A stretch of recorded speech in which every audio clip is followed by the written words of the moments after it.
Hello student, today we start the new chapter class 6 science classification of materials।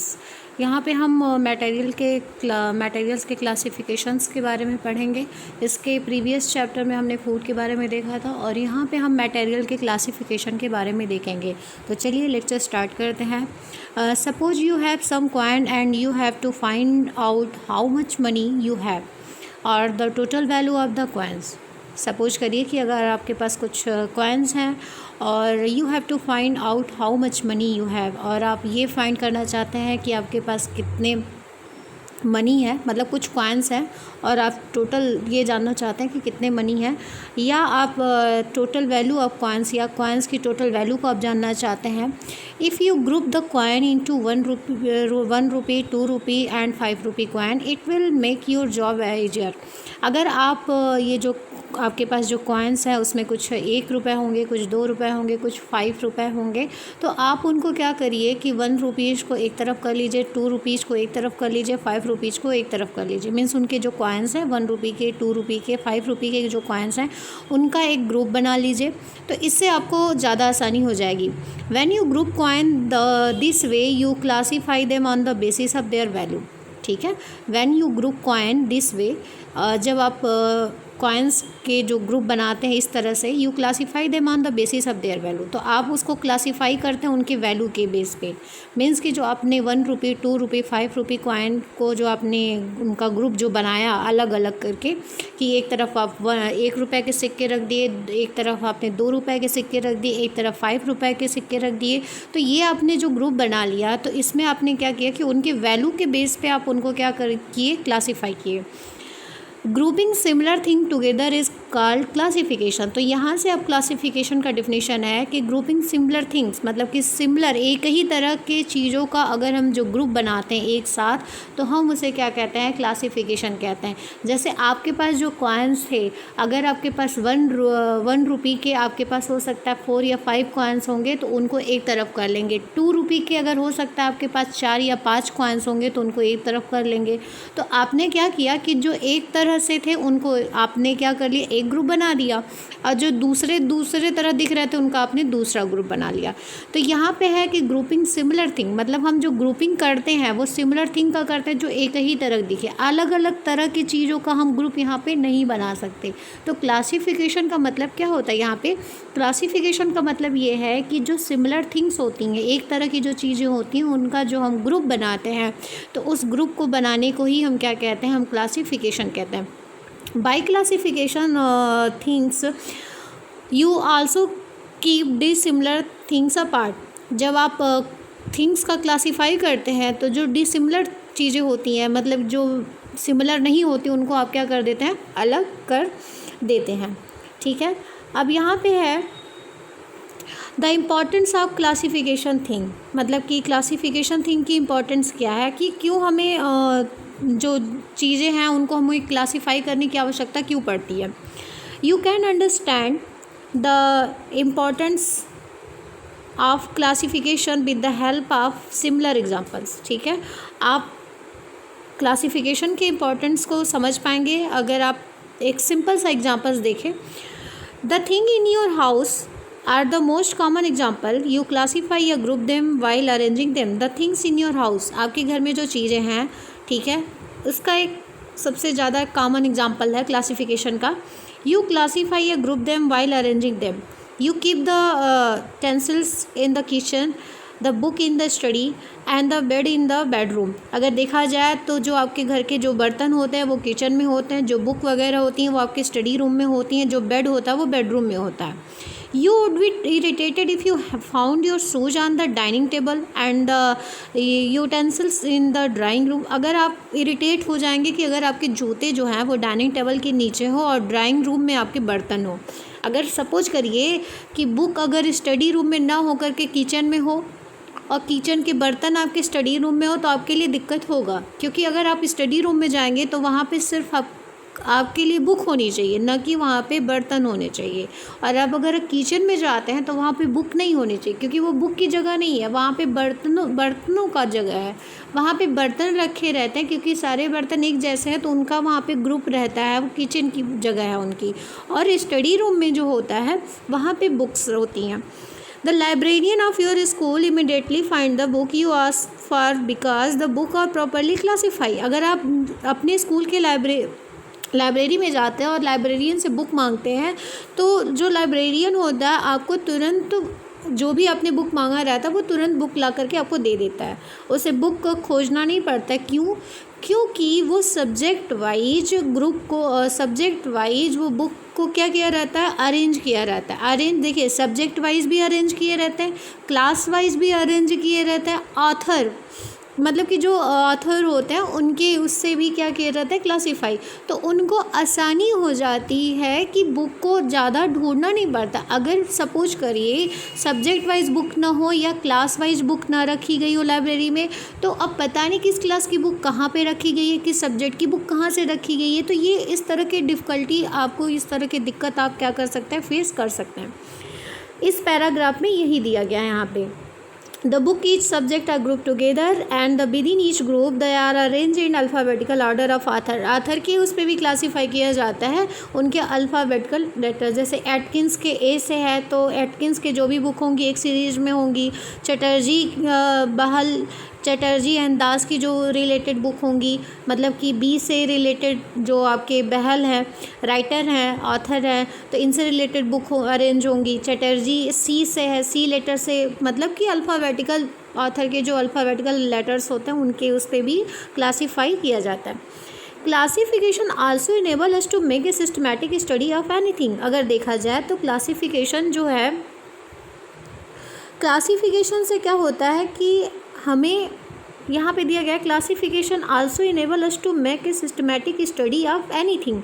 मतलब कि classification से हम ये इनेबल हो सकते हैं कि क्लासिफिकेशन से हमें एक किसी भी चीज़ के बारे में, किसी चीज़ के बारे में जब हम स्टडी करते हैं तो उसके बारे में हम एक सिस्टमैटिक तरीके से क्या कर सकते हैं, हम स्टडी कर सकते हैं, उसके बारे में हमें जानकारी मिल सकती है।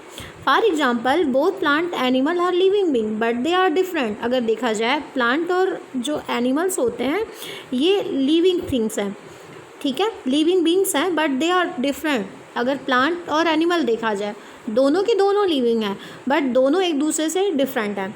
So living thing must be divided, यहाँ पे दिया गया है, so living things must be divided into two groups, plant and animal. तो लिविंग थिंग्स को जब भी हम डिवाइड करते हैं तो दो पार्ट में डिवाइड करते हैं, ठीक है, एक प्लांट और आपका दूसरा जो होता है वो एनिमल। सिमिलरली ऑल प्लांट, यहाँ दिया गया similarly all plant all animal are not alike hence they are classified further. अब देखिए लिविंग थिंग्स को हमने दो पार्ट में डिवाइड किया, प्लांट और एनिमल, और अब देखा जाए तो प्लांट और एनिमल जो है वो डिफरेंट है, ठीक है। All plant all animal are not alike hence they are classified further. अब उनको भी क्या किया जाता है, क्लासीफाई किया जाता है। Such classification help us learn about the process then go on inside the body of different living beings। ये क्लासिफिकेशन जो हम कर रहे हैं कि लिविंग बींग से प्लांट और एनिमल, फिर प्लांट और फिर एनिमल को भी हम क्लासीफाई कर रहे हैं, क्यों? क्योंकि इस तरीके से हम एक सिस्टमैटिक तरीके से एक प्रॉपर वे में हम क्या कर सकते हैं, उनके बारे में स्टडी कर सकते हैं। This helps Such classification helps learn about the process then go inside the body of different living being।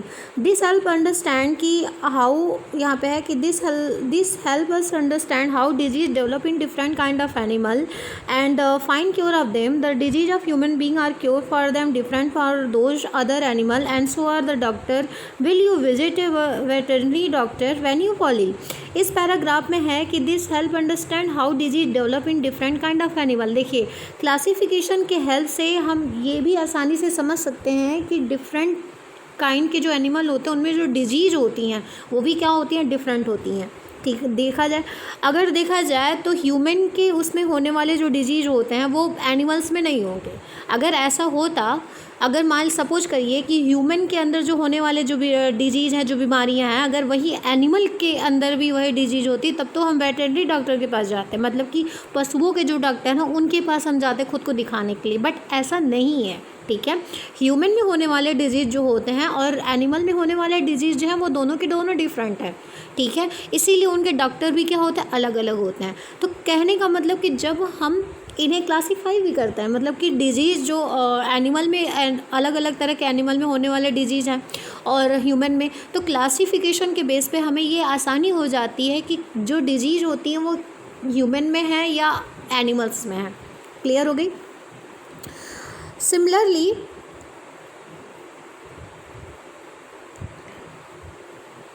यहाँ पे है paragraph, similarly the classification of plant make it possible to study them systematically and by systematically studying them we have learn how to grow more food.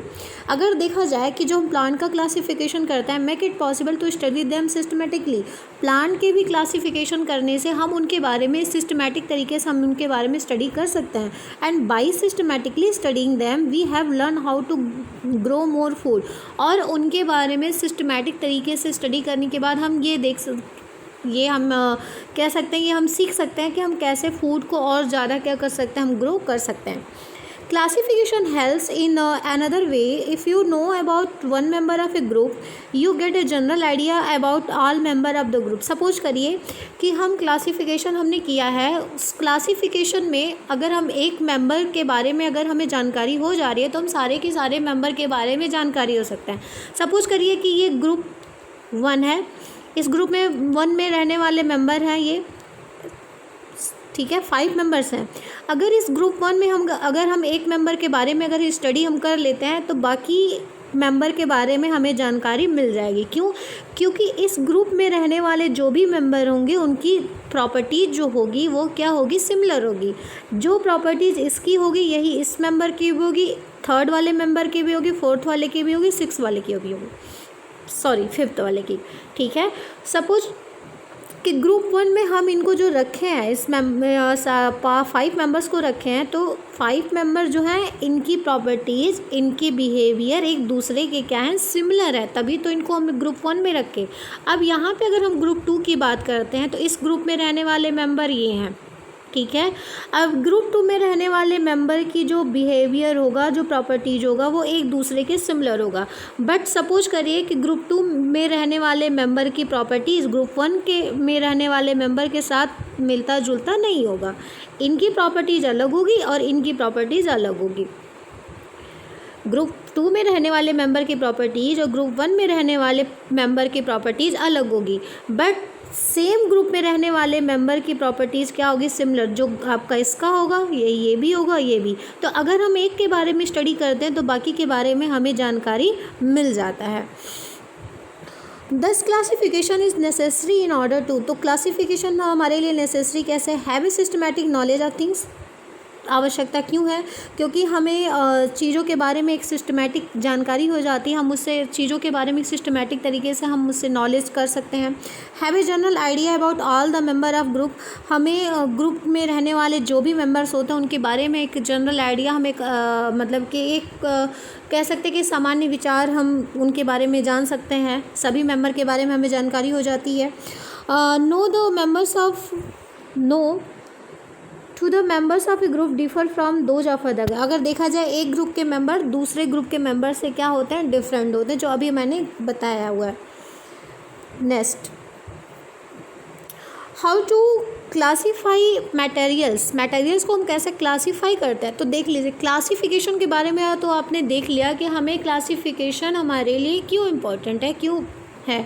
अब हम यहाँ पे material की classification की बात करते हैं। You see various things around you such a book, television set, table, chair, clothes and so on. They are made of various materials such as paper. अगर आप देखिए, आप अपने अराउंड बहुत सारी चीज़ों को देखते हैं, बुक देखेंगे, टेलीविज़न सेट देखेंगे, टेबल्स देखेंगे, चेयर देखेंगे, क्लोथ्स देखेंगे, और ये जो सारे थिंग्स हैं ये अलग अलग तरह के मटेरियल से मिलके बनी है, सच एज पेपर, जैसे बुक वगैरह तो पेपर वगैरह से, मेटल्स की कुछ चीज़ें बनी होती हैं, कुछ चेयर वगैरह किससे बनी होती है, वुड की। अब ऐसा नहीं कि जो आपके घरों में चेयर है वो पेपर का बना है, नहीं, वो किससे बना है, वुड से। तो यहाँ पे ये पैराग्राफ ये कह रहा है कि जो आपके अराउंड जो सारी चीज़ें होती हैं वो अलग अलग मटेरियल से मिलके बनी होती हैं। The importance of a material, यहाँ पे importance of material depend upon it's utility. अगर देखा जाए कि जो मटेरियल की जो इम्पोर्टेंस होती है वो उसकी यूटिलिटी पे क्या करती है, डिपेंड करती है, which in turn depend upon its properties. एक तो मटेरियल के उस पर यूटिलिटी का, कि मटेरियल जो आपका है प्रोड्यूस, जो यूटिलिटी मतलब किसी चीज़ का प्रोडक्शन करना, यूटिलाइज करना, और साथ ही साथ उसके प्रॉपर्टीज़ पे भी क्या करता है, डिपेंड करता है। ठीक है, मटेरियल की इंपॉर्टेंस किस पे डिपेंड करती है, यूटिलिटी पे और साथ ही साथ उसके प्रॉपर्टीज़ पे। You can pick up pin with a magnet which they are attracted to the magnet. अगर आप पिन्स को उठाइए, पिन वगैरह उठाइए विथ मैग्नेट, अगर मैग्नेट क्या, अगर पिन का मतलब है कि अगर कोई नल वगैरह है, काटी वगैरह है, मैग्नेट के हेल्प से उसे उठाइए तो वो उस पर चिपक जाएगा मैग्नेट पे। क्यों? क्योंकि वो मैग्नेट के तरफ क्या दिखा रहा है, अपना बिहेवियर शो कर रहा है। The ability of magnet to attract thing made of steel is put use in the क्या, पिन होल्डर्स। कि जो मैग्नेट की ये एबिलिटी होती है, प्रॉपर्टीज होती है कि चीज़ों को अट्रैक्ट कर लेता है, मेड ऑफ स्टील, जो स्टील की बनी होती है उसका यूज किया जाता है पिन होल्डर्स में। This is why it is important to study the properties of material and group similar material together. Let us study some of these properties. तो यहाँ पे ये है कि this is why it is important to study the properties. तो इस तरह से हमें मटेरियल के भी प्रॉपर्टीज़ के बारे में स्टडी करना हमारे लिए क्या होता है, इम्पॉर्टेंट होता है कि हमें सारे मटेरियल के प्रॉपर्टीज़ उनके बारे में हमें जानकारी होनी चाहिए। तो होता क्या है कि मटेरियल को भी एक सिमिलर ग्रुप में एक साथ क्या किया जाता है, उन्हें रखा जाता है, उन्हें क्लासीफाई किया जाता है। अब मटेरियल के कुछ प्रॉपर्टीज़ होते हैं, हमने कहा ना कि हमें मटेरियल के प्रॉपर्टीज़ के बारे में जानना आवश्यक होता है। तो अब उसी में से प्रॉपर्टीज़ है लस्टर। फर्स्ट प्रॉपर्टीज यहाँ पे है lustre. You have notice that कि the many things shine they have a lustre. आप बहुत सारी चीज़ों को देखते हैं कि जो साइन होती हैं चमकती हैं, तो जो चीज़ें चमकती हैं वो क्या होती है, लस्टर होती हैं। Material that shine are called lustrous. जो मटेरियल आपकी चमकती हैं उन्हें हम लस्ट्रस कहते हैं। Those which do not are called non lustre. और जो साइनी नहीं होती हैं, जो चमकदार नहीं होती, उन्हें नॉन लस्ट्रस कहते हैं। All material substance example material use for making jewellery, utensils, cutlery, water taps, door handles and flower vases और लस्ट्रस। ये जो सारे मेटेलिक सब्सटेंसेज होती हैं, जैसे मटेरियल जिसमें यूज़ किया जाता है मेकिंग ज्वेलरी बनाने में, यूटेंसिल्स बनाने में, कटलरी बनाने में, वाटर टैप बनाने में, डोर हैंडल्स बनाने में, फ्लावर वसेज बनाने में, ये सारे के सारे लस्ट्रस होते हैं क्योंकि ये किससे बने होते हैं, मेटेलिक सब्सटेंसेज से बने होते हैं। और मेटेलिक सब्सटेंसेज जो होते हैं वो साइनी होते हैं, चमकदार होते हैं। But on exposure to air most metals lost their lusters in the course of time। अगर आप इनको एयर में एक्सपोज कर दें, एयर में रख दें खुले हवा में, तो कहीं ना कहीं जो इनकी साइनी, जो इनकी चमक होती है वो कहीं ना कहीं थोड़ी बहुत डल हो जाती है समय के बाद, कुछ समयों के बाद, मतलब थोड़ा सा चमक में कमी आ जाती है। When they say that कि the metal is a tarnished, तो हम उसे क्या कहते हैं कि जब मेटल क्या हो गया, टर्निस्ड हो गया, मतलब कि मेटल के पास लस्ट्रस प्रॉपर्टीज़ पाई जाती है, वो चमकदार होते हैं, लेकिन जब आप उन्हें खुले या एयर में छोड़ देते हैं, एक्सपोज कर देते हैं, तो उनकी जो साइनी होती है, जो चमक होती है, थोड़ी सी डल हो जाती है, जिसे हम टर्निस्ड कह रहे हैं। The metal regains its lustrous if its surface is rubbed with a cloth या सैंड पेपर। तो अगर अब उसकी चमक गायब हो गई है थोड़ी बहुत, तो हम उस चमक को, उस लस्टर्स को वापस ला सकते हैं कि अगर उस मेटल के सरफेस को हम सैंड पेपर के हेल्प से क्या कर दें, रब कर दें या पॉलिश कर दें। On the other hand, there are many things like wood, coal, plastic, paper which have no luster। जैसे कि अब कोल वगैरह हो गए, प्लास्टिक पेपर्स वगैरह हो गए, ये लस्टर्स नहीं होते।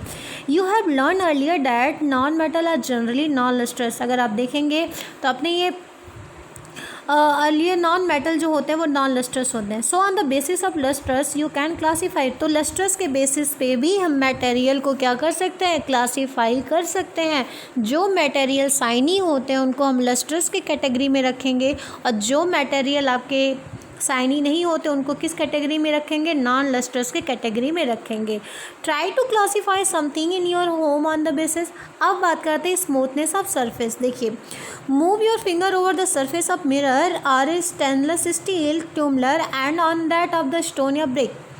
The surface of mirror or stainless steel tumbler is smooth, whereas that of stone या brick is rough। अगर आप देखें अपने घर में जो आपके मिरर हैं, अगर उन पे आप अपने हाथों से फिंगर्स को अगर आप मूव कराएंगे तो आपको थोड़ा स्मूथ लगेगा, बट ज़रा आप ब्रिक, ईंटों वगैरह पे अगर अपने फिंगर्स को वो करिए, मूव कराइए, तो आपको खुरदुरा सा महसूस होगा, स्मूथनेस नहीं। तो कुछ मटेरियल ऐसे भी होते हैं कि जो स्मूथ होते हैं, ठीक है, स्मूथ मतलब कि एकदम सॉफ्ट होते हैं, ठीक है, स्मूथनेस होती है। और कुछ ऐसे मटेरियल होते हैं जो उनके सरफेस पे खुरदुरापन होता है, ठीक है। तो स्मूथनेस के भी बेसिस पे हम मटेरियल को क्या करते हैं, क्लासीफाई करते हैं। जो मटेरियल स्मूथ होगा उसे स्मूथ के कैटेगरी में रखेंगे, जो नहीं होगा उसे हम अलग रखेंगे। अब बात करते हैं ट्रांसपेरेंसी। ये यहाँ से हट गया है आपका, यहाँ पे ट्रांसपेरेंसी है। You will read in the chapter on light that different material behave differently when A light fall on them. अगर आप लाइट चैप्टर में पढ़ेंगे तो वहाँ पे ये होगा कि जो डिफरेंट मटेरियल्स होते हैं जब उन पे लाइट फॉल करती है तो वो डिफरेंट तरह के बिहेवियर को क्या करते हैं, शो करते हैं। अब बात करते हैं ट्रांसपेरेंट मटेरियल, जैसे कि glass and some plastic also most of light falling and them pass through. जैसे ये मटेरियल ऐसे है कि ट्रांसपेरेंट है कि जब इन पे लाइट फॉल करती है तो उसको पास कर जाती है, मतलब अगर ग्लास है इस पे लाइट फॉल कर रही है तो ये आर पार चली जाएगी। Next, opaque material wood and cardboard do not allow light to pass through. ये जो एपेक मटेरियल्स होते हैं, वुड और कार्डबोर्ड, ये लाइट को अलाउ नहीं करते। अगर लाइट इन पे फॉल करेगी तो ये अपने थ्रू पास नहीं करेंगे लाइट को। ट्रांसल्यूसेंट मटेरियल जो होते हैं, frosted glass and oil paper allow some of light falling on them. ये कुछ ही लाइट को अलाउ करते हैं, मतलब कि जब कुछ लाइट मतलब इन पे फॉल करेगी तो कुछ लाइट को अलाउ करते हैं पास करने के लिए। अब यहाँ पे बात करते हैं नेक्स्ट जो है हार्डनेस है, यहाँ से हट गया है हार्डनेस, बुक में देख लीजिएगा। हार्डनेस क्या है कि कुछ मटेरियल ऐसे होते हैं जो ज़्यादा हार्ड होते हैं, कुछ मटेरियल ऐसे होते हैं कि ज़्यादा सॉफ्ट होते हैं। तो उनके बेस हार्डनेस और सॉफ्टनेस के बेसिस पे भी उनको क्या किया जाता है, क्लासीफाई किया जाता है। अब नीचे के लाइन में है कि you can also cut easily hard material are use to make a vessels, machine, furniture, while soft are use to make a cushion and clothing. जो सॉफ्ट चीज़ें होती हैं उनकी कुशन, क्लॉथिंग वगैरह, हार्ड वगैरह की जो चीज़ें होती हैं उनसे मशीन और क्या बनाया जाता है, furniture. Next, ductility and malleability जो होती है, जैसे सॉलिड मटेरियल जो होते हैं डक्टाइल होते हैं, इट कैन बी बेंट या it shape can be change without breaking it. और डक्टाइल मीन्स होता है कि ऐसे मटेरियल की जो बिना ब्रेक हुए भी इनको हम किसी शेप में क्या कर सकते हैं, कन्वर्ट कर सकते हैं। सपोज ये कोई मटेरियल्स है, अगर हम इसे स्ट्रेच करें तो ये वायर की तरह ऐसे खींचता हुआ चला जाएगा। तो इस मटेरियल के पास ये जो प्रॉपर्टीज है कि जब इसे हम खींच रहे हैं तो वायर के फॉर्म में चेंज होता चला जा रहा, ब्रेक नहीं हो रहा है, तो इस प्रॉपर्टीज़ को हम डक्टिलिटी कहते हैं, ठीक है। उसके बाद अगर देखा जाए मैलेबिलिटी की, तो सपोज ये कोई आपका मटेरियल है और अगर हम इस पे हैमर के द्वारा बीट कर रहे हैं तो जितना हम इसे बीट करेंगे, पीटेंगे, ये थिन शीट मतलब कि ये ऐसे चादर की तरह चेंज होता चला जाएगा, फैलता हुआ चला जाएगा। तो इस प्रॉपर्टीज़ को हम मैलेबल कहते हैं।